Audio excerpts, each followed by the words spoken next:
नमस्कार बच्चों, मैं राजिका अग्रवाल आपकी साइंस टीचर एक बार फिर स्वागत करती हूँ आपका इस मंच पे। आज जो है अपन करने वाले हैं एक और नया एक्सपेरिमेंट जिसका नाम है पुष्प के अंडाशय में मादा युग्मकोद्भिद के परिवर्धन की अवस्था का अध्ययन करना। भाई मादा युग्मकोद्भिद है क्या, ये किस में पाया जाता है, क्या इसका काम होता है या फिर इसके जो मैच्योर होने पे क्या बनता है, ये इस बात को जो है अपन को इस एक्सपेरिमेंट के अंदर जानना है। तो चलिए देखिए अपना उद्देश्य क्या है। यहाँ पे पुष्प के अंडाशय में आपको पता है कि जो अंडाशय है वो किसका भाग है, जो मादा पुष्प होता है उसमें क्या पाया जाता है, अंडाशय पाया जाता है। तो अंडाशय में मादा युग्मकोद्भिद के परिवर्धन की अवस्थाओं का अध्ययन करना, ये है हमारा उद्देश्य इस एक्सपेरिमेंट का। किसका अध्ययन करना है हमें, मादा युग्मकोद्भिद के जो है परिवर्धन की अवस्था का हमें यहाँ पे अध्ययन करना है। चलिए देखिए ये किस प्रिंसिपल पर कार्य करता है या फिर ये इसका क्या प्रिंसिपल है, किस तरीके से हम जो है इस मादा युग्मकोद्भिद की संरचना को पढ़ सकते हैं। तो देखिए पुष्पीय पादपों में मादा युग्मकोद्भिद यानी कि भ्रूण कोश जो है एक सूक्ष्मदर्शी संरचना है। ऐसा नहीं है कि हम इसको नेकेड आइज से देख सके। इसको कैसे देख सकते हैं हम, अंडर माइक्रोस्कोप। माइक्रोस्कोप के नीचे रख के इसकी जो स्लाइड है उसको प्रिपेयर करके हम इस संरचना को देख सकते हैं जो बीजांड में स्थित होती है। अब आपको पता है कि जो अंडाशय है वो किस में पाया जाता है, मादा पुष्प में जो है पाया जाता है, फीमेल फ्लावर के अंदर अंडाशय पाया जाता है। अब ये जो अंडाशय है इसमें क्या प्रेजेंट है अपना, देखिए इसकी संरचना को अपन इस तरीके से पढ़ सकते हैं। देखिए ये क्या है, मान लीजिए ये है अपना बीजांड, ठीक है, क्या है ये, बीजांड है। अब इस बीजांड के अंदर अपनी कोशिकाएं प्रेजेंट होती है। इसमें कितनी कोशिकाएं होती हैं, तो इसमें 7 कोशिकाएं होती है। कितनी, 7 तो कोशिका होती है यानी कि सेल्स होती है। लेकिन कितने केंद्रक होते हैं आपको पता है, हर कोशिका के अंदर केंद्रक प्रेजेंट होता है। लेकिन इसके अंदर कितने केंद्रक होते हैं, 8 केंद्रक, 8 न्यूक्लियस जो है प्रेजेंट होते हैं। अब आप कहेंगे कि कैसे इसमें 8 केंद्रक होते हैं, तो देखिए इसकी जो 3 सेल्स होती हैं वो यहाँ पर प्रेजेंट होती है। कितनी, 3 सेल्स जो है ये प्रतिध्रुवीय सेल कहलाती है। कैसी, प्रतिध्रुवीय सेल कहलाती है, क्योंकि ये दूसरी साइड प्रेजेंट है तो इनको अपन कहते हैं प्रतिध्रुवीय कोशिकाएं। तो 3 कोशिकाएं इसके यहाँ पे प्रेजेंट होती है। 3 जो इसकी कोशिकाएं होती है वो कहाँ प्रेजेंट होती है, इस बीजांड द्वारीय सिरे पर स्थित होती है। कहाँ पर, इस बीजांड द्वारीय सिरे पर जो है अपनी 3 कोशिकाएं प्रेजेंट होती है। इनका भी एक एक केंद्रक हो गया। अब देखिए एक जो कोशिका होती है, ये जो कोशिकाएं हैं इनको हम कहते हैं सहायक कोशिका, और ये क्या है अपनी अंड कोशिका। फिर 3 ये हो गई, 3 ये हो गई, 6 कोशिकाएं हो गई।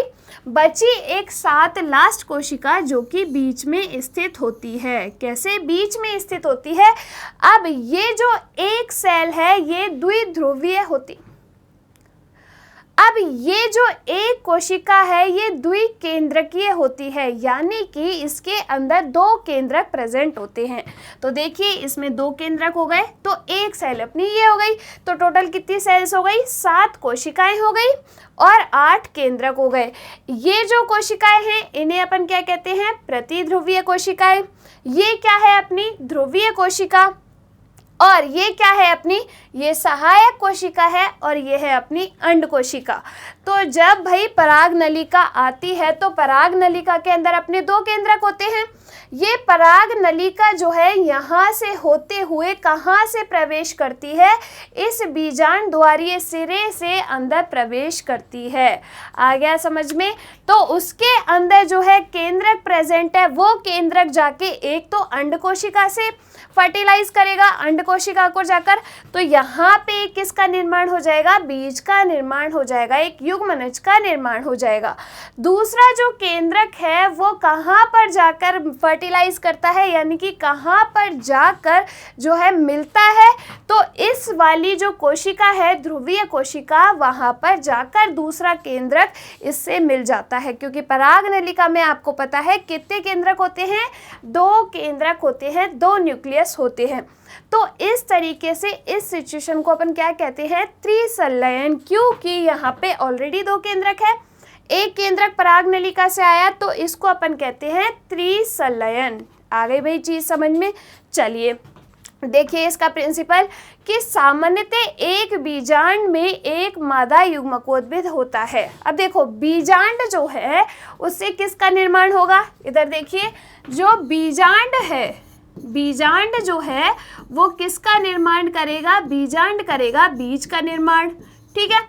और जो अंडाशय है वो किसका निर्माण करेगा, तो जो अंडाशय होता है वो निर्माण करता है फल का। किसका निर्माण करेगा, अंडाशय जो है निर्माण करता है फल का, और बीजांड से क्या बनता है, अपना बीज बनता है, ठीक है।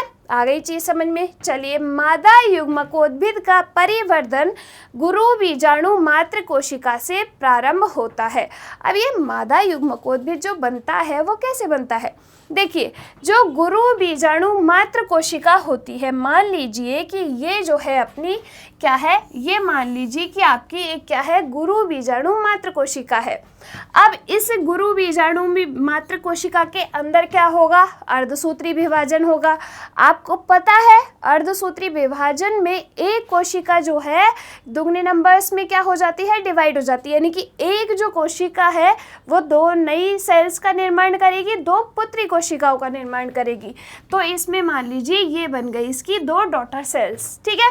फिर दोबारा इसमें अर्धसूत्री विभाजन हुआ और कितनी जो है अपनी डॉटर सेल्स बन गई, अब 2 से बन गई अपनी 4 डॉटर सेल्स, यानी कि ये 4 पुत्री कोशिकाएं बनी। एक गुरु बीजाणु मात्र कोशिका से 4 गुरु बीजाणु कोशिकाएं बन गई अपनी। अब इसमें से जो 3 सेल्स है वो तो क्या हो जाती है, नष्ट हो जाती है, और जो 4th बचती है वो अपने किसका निर्माण करती है, मादा युग्मकोद्भिद का निर्माण करती है।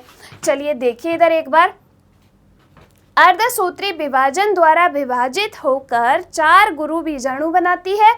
इनमें से 3 गुरु बीजाणु क्या हो जाते हैं, नष्ट हो जाते हैं। आगे देखिए इसमें इधर कि 3 गुरु बीजाणु तो नष्ट हो गए, शेष एक गुरु बीजाणु द्वारा मादा युग्मकोद्भिद का क्या होता है, परिवर्धन होता है। तो आगे चीज समझ में। प्राय मादा युग्मकोद्भिद एक बीजाणुज प्रकार के होते हैं जिसमें परिवर्धन के उपरांत कितनी 7 कोशिकाएं और 8 केंद्रक होते हैं। तो मैंने आपको बताया किस तरीके से 7 कोशिकाएं, भाई कौन कौन सी कोशिका कहाँ पर प्रेजेंट है, और 8 केंद्रक किस तरीके से प्रेजेंट है कि भाई जो ध्रुवीय कोशिका होती है वो कैसी होती है, द्विकेंद्रकीय होती है, यानी कि उसके अंदर 2 केंद्रक प्रेजेंट होते हैं। अब जो अपनी पराग नलिका है वो कहाँ से प्रवेश करती है, बीजांड द्वार से जो है ये प्रवेश करती है। कुछ इस तरीके का आपको जो है इसमें डायग्राम नज़र आएगा। इस तरीके का डायग्राम मैंने जो बनाया ये वही डायग्राम है।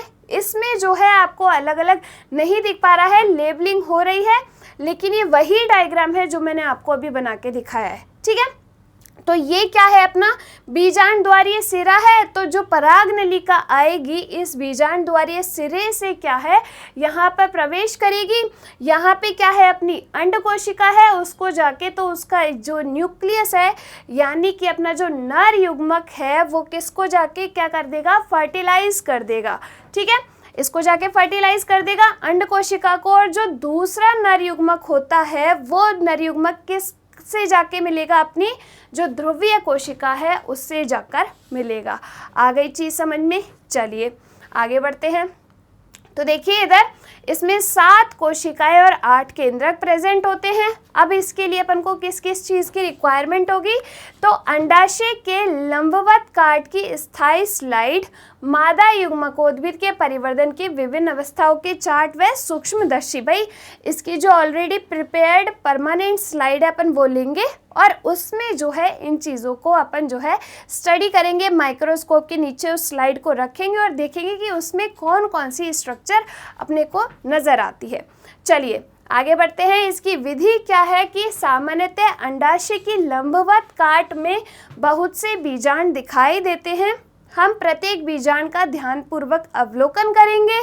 प्रत्येक बीजांड में मादा युग्मकोद्भिद की विभिन्न अवस्थाओं को सूक्ष्मदर्शी की सहायता से देखते हैं। विभिन्न अवस्थाओं को देखते हुए इन सभी के चित्र जो है अपने भाई प्रायोगिक जो पुस्तिका है उसके अंदर लिख लेते हैं।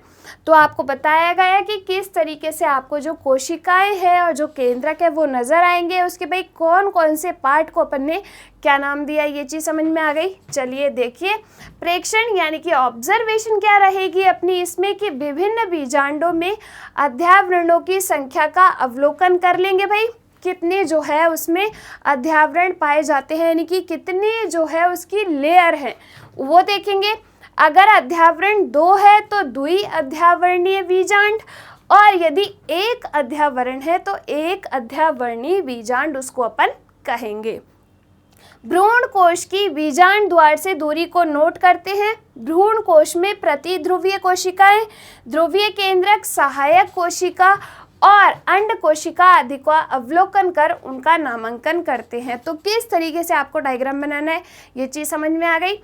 स्लाइड अपन लेंगे इसकी प्रिपेयर्ड और उसको जो है माइक्रोस्कोप के नीचे रख के उसका क्या करेंगे अपन अवलोकन करेंगे। तो तैयार है आप इसके लिए? चलिए स्टार्ट करते हैं और इसकी ऑब्जर्वेशंस अपन देखते हैं कि कौन कौन सी स्ट्रक्चर अपन को दिखाई देती है। चलिए